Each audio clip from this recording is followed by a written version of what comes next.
এই দেশের উলামায়ে কেরাম স্পষ্টভাবে জানায় দিয়েছে, ডক্টর ইউনূসের কাছে আমরা স্পষ্ট জানায় দেই, যদি অতি সত্বর নির্বাচনের আগে গোলাম আহমদ কাদিয়ানীদেরকে রাষ্ট্রীয়ভাবে কাফের ঘোষণা না করা হয়, এই দেশের উলামায়ে কেরাম যে কোনো মুহূর্তে আন্দোলনে ঝাঁপায় পড়বে। কথা ঠিক কিনা?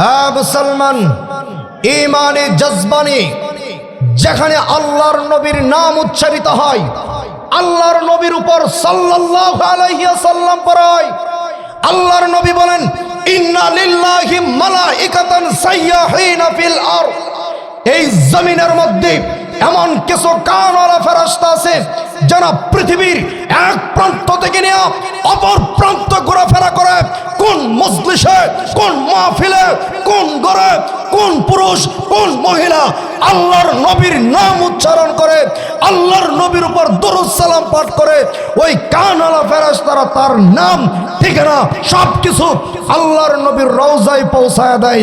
তাহলে বোঝা যায় আল্লাহর নবীর খতমে নবুয়তের আলোচনা চলতেছে, ওই কানওয়ালা ফেরেশতারা শুনতেছে। আমরা আমাদের দিলের কথাগুলো, মনের কথাগুলো আল্লাহর নবীর রওজা পর্যন্ত পৌঁছায় দিতে চাই। নবী গো, আপনাকে যারা শেষ নবী মানবে না, আমরা তাদেরকে মানি না, তারা বিনা দলিলে কাফের। কথা ঠিক কিনা?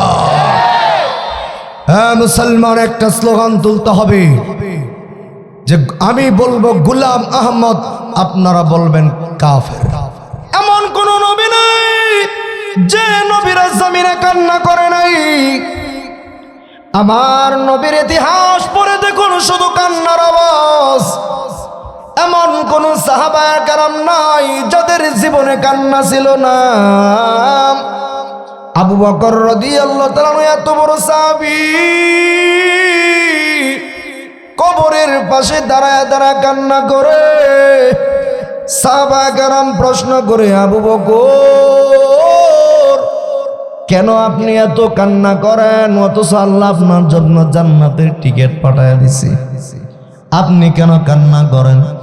আবু বকর রাদিয়াল্লাহু তাআলা থরথর করে কান্না করে আর বলে, এই কবরে আমি কিভাবে একা একা থাকবো?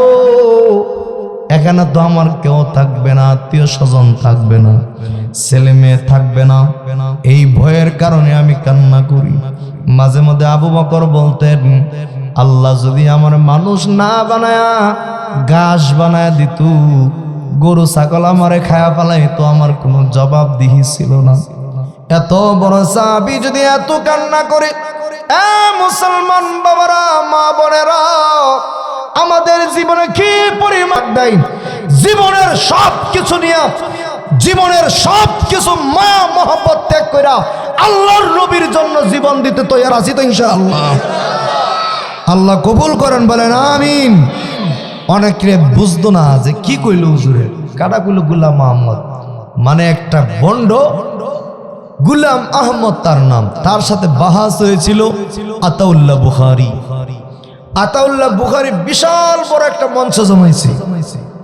গোলাম আহমদ, তুই যেহেতু নবী দাবি করছস, তাহলে তোর সাথে আমার বহাস হইব, তুই প্রমাণ করবি তুই কি হিসাবে নবী। কারণ আল্লাহ তাআলা একমাত্র আমাদের নবীকে আখিরি নবী বানাইছে। কি কথা ঠিক না? আর কোন নবী দুনিয়াতে দাবি করলে সে কাফের, সে বন্ড নবী। গোলাম আহমদ কাদিয়ানী ওই মঞ্চের মধ্যে বলল, আমি হইলাম শেষ নবী, মুহাম্মদ শেষ নবী না। আতাউল্লাহ বুখারী বলে, তুই কোন যুক্তিতে তুই নবী দাবি করছস? আমার নাম আহমদ, আমার নবীর দুইটা গুণবাচক নাম আছে, খুব দামি না।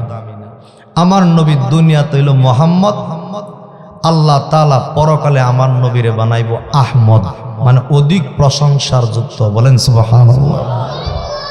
আমার নবী দুনিয়াতে প্রশংসাকারী, আর আমার নবী আখিরাতে হবে অধিক প্রশংসিত। আহমদ আমার নবীর সিফত থাকবে। তো গোলাম আহমদ কাদিয়ানি করছে কি, মোহাম্মদ আমদারে দিয়ে লাইছে আর আহমদ সে নিচে গা, হ্যাঁ বলে নবী। আতাউল্লাহ বুখারী বলে ঠিক আছে তুই নবী দাবি করছিস, এর আগে তুই কইল আল্লাহ কোন গোলাম রে নবী বানাইছিনি? এ বন্ড কয় না, আল্লাহ তো কোন গোলাম রে নবী বানাইছে না। তখন আতাউল্লাহ বুখারী বলে তোর নাম তো গোলাম আহমদ, এর অর্থ দাঁড়াইছে তুই আহমদের গোলাম, তাহলে তুই নবী হলি কেমনে? বলে আমার মা বাবা ভুল করে আমার নাম গোলাম রাখছে। আমি যখন এখন বড় হুজুর হয়ে গেছি, বড় হইছি, আমি বুঝবার পারছি যে আসলে আমার নামটা গোলাম রাখা ঠিক হয় নাই, এজন্য আমি গোলাম শব্দ কাটতে এখন আহমদ হয়ে গেছি গে, এখন আমি বড় নবী। আতাউল্লাহ বুখারী বলে ভণ্ড, নাম কাটলে যদি নবী হওয়া যায় তাহলে আমিও নাম কাটলাম। আর তুমি নাম কাটবা মানে? হ্যাঁ আমার নাম আতাউল্লাহ, আতা আল্লাহ, মানে আমরা যেমন বিদ্যালয় বলি বিদ্যা যুগ আলয়, দুই শব্দ সন্ধি হইয়া কি হয়েছে বিদ্যালয়। আরবি গ্রামার মধ্যে মুজাফ মুজাফিলাই আছে, আতা হইল মুজাফ, আল্লাহ হইল মুজাফিলাই।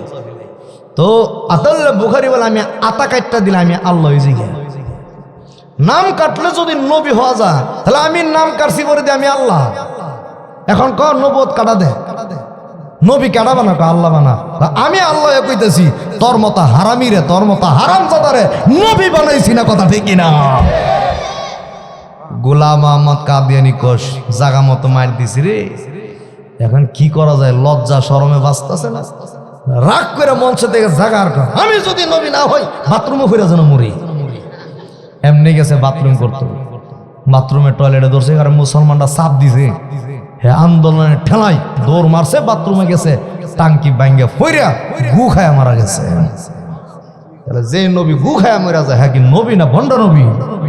হ্যাঁ মুসলমান, সেই গোলাম আহমদ কাদিয়ানীদের বড় আস্তানা করছে পঞ্চগড়ে, তারা নাকি ইস্তেমা করতে চাইতেছে, কাদিয়ানীদের গ্রুপ লয়ে তারা নাকি ইস্তেমা করতে চাইতেছে।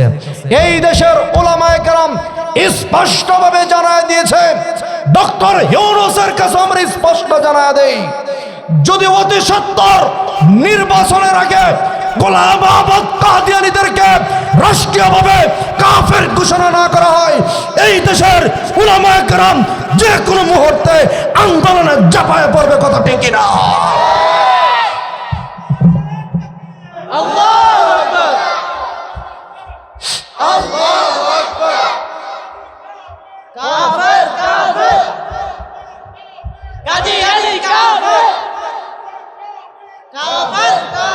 মুসলমান ঈমানে জজবানি যেখানে আল্লাহর নবীর নাম উচ্চারিত হয়, আল্লাহর নবীর উপর সাল্লাল্লাহু আলাইহি ওয়াসাল্লাম পড়ায়, আল্লাহর নবী বলেন ইন্না লিল্লাহি মালাইকাতান সাইয়াহিনা ফিল আরদ, এই জমিনের মধ্যে এমন কিছু কানওয়ালা ফেরেশতা আছে যারা পৃথিবীর এক প্রান্ত থেকে নিয়ে অপর প্রান্ত ঘোরাফেরা করে, কোন মজলিসে, কোন মাহফিলে, কোন ঘরে, কোন পুরুষ, কোন মহিলা আল্লাহর নবীর নাম উচ্চারণ করে, আল্লাহর নবীর উপর দরুদ সালাম পাঠ করে, ওই কানওয়ালা ফেরেশতারা তার নাম ঠিকানা সবকিছু আল্লাহর নবীর রওজায় পৌঁছায় দেয়।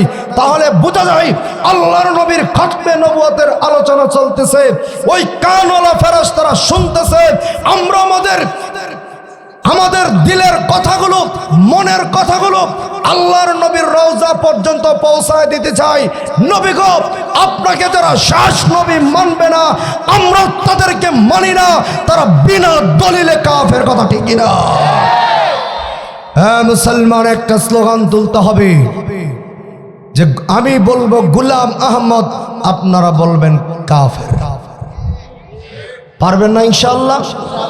যার যে পরিমাণ ঈমান আছে, যার যে পরিমাণ ঈমানে ভোল্টেজ আছে, আমি প্রায় মাহফিল এখন খতমে নবুয়ত নিয়া, আল্লাহর নবীর খতমে নবুয়ত কিনে যারা ষড়যন্ত্র করে তাদের বিরুদ্ধে 5 মিনিট আলোচনা করি, আজকেও করতেছি। এখন থেকে বরকত রহমত নাজিল হইতেছে, বলেন সুবহানাল্লাহ। আল্লাহর নবীর নাম উচ্চারণ করলে রহমত নাজিল হয় 10টা, সুবহানাল্লাহ পড়েন। তাহলে জবান খুলে যার যে পরিমাণ ঈমান আছে, ঈমানি জজবা নিয়ে বলেন গোলাম মোহাম্মদ কাদিয়ানী কাফের কাফের, গোলাম মোহাম্মদ কাদিয়ানী মনে থাকবো তো ইনশাআল্লাহ। আমার নবীকে শেষ নবী মানিবে না যারা, তারা মুসলমান না কাফের। নবীর পরে নবী নাই, সংসদে আইন চাই। যারা সামনে নির্বাচনে নির্বাচিত হবে তারা যদি এই কথা বাস্তবায়ন না করে আমরা তাদেরকে ভোট দিব না। কথা ঠিক কিনা? আমার নবী কোনো দলীয় নবী না, আমার নবী সবার নবী। কথা ঠিক কিনা? যে ব্যক্তি ক্ষমতায় যাক, কালাসান গেল ক্ষমতা, এই আইন বিল পাস করতে হবে। এই বাংলাদেশে আমার নবীকে কেউ যদি শেষ নবী না মানে তাহলে রাষ্ট্রীয়ভাবে ঘোষণা তারা কাফের। কথা ঠিক।